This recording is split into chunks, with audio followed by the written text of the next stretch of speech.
İyi hadi.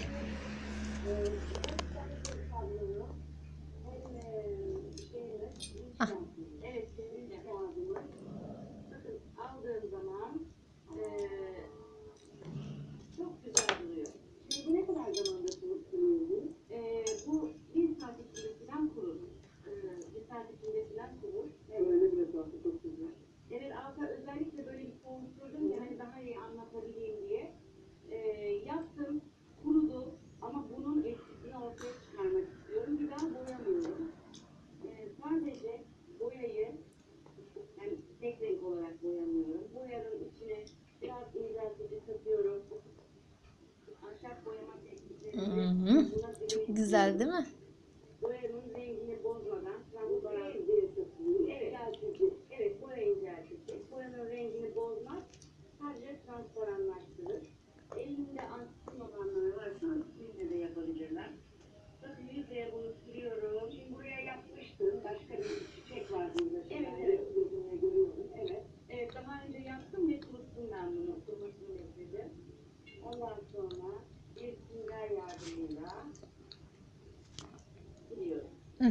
Aferin. Aferin. Onu ye. Onu yiyeceksin. Tamam ver. Koyalım buraya. Peynir ye hadi, peynir ye. Bak salatalık var. Evet, gaga var. Ye anneciğim.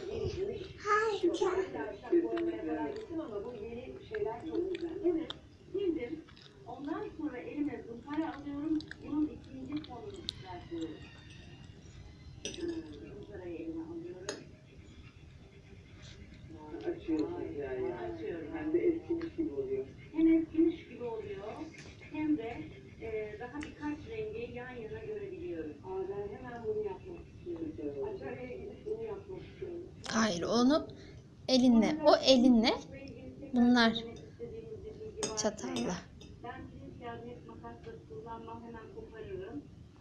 Şöyle diğerine. Dekopaj kısmıyla. Yine ellerimle. Aferin. Koydum.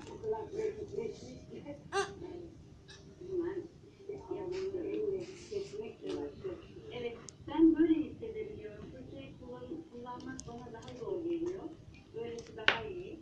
Bakın hemen pirinç kağıdı yapıştırdım.